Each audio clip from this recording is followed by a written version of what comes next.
My name is Sofia Ehrich, and I'm an art historian, academic researcher, and curator of multisensory experiences. Right now, my main work is with the European-funded project, Odoropa, which advocates for smells and smelling as important to Europe's cultural heritage. And it is my pleasure to welcome you as the host of the Internet of Senses podcast for the Sense of Smell. And today I have Saskia Wilson-Brown with me, who I think for many of us in the smell industry does not need an introduction, but even then, I will let her introduce herself today, actually. So Saskia, can you start off the podcast by introducing yourself? Yes, I can. My name is Saskia Wilson-Brown, and I am the director and founder of the Institute for Art and Olfaction here in trafficky, congested Los Angeles.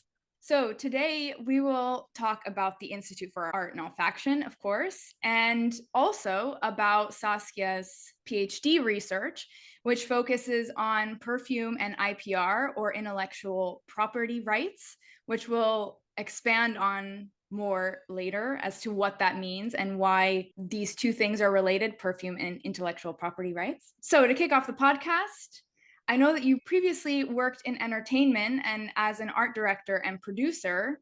And because I have similar interests actually in entertainment and art direction, I wanted to know, did this influence your decision to go into working with scent as a creative medium and to open the Institute for Art and Olfaction?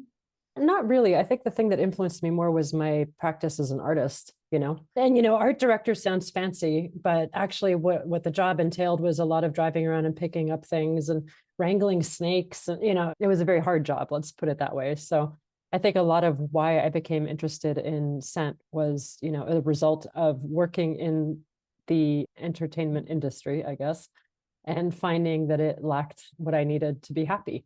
So it was sort of more in opposition to, although there's a lot of parallels between film and perfumery, which I was interested in as well. But I don't think that there's much of a relationship, except maybe the fact that like media and smell is a time-based medium. I don't know.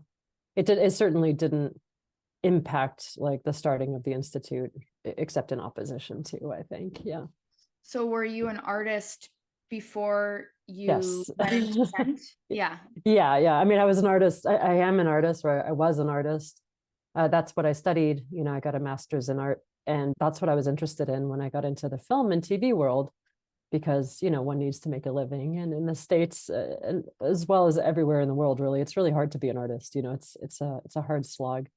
So I started doing art department stuff. I mean, to be perfectly honest, most of what I did in that space was production assistance, like an art department PA.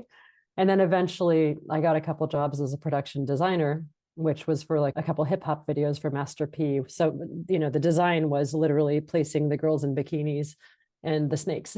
But anyway, the whole thing was just to support my art practice. And that's sort of where the Institute stemmed from, was that interest in art.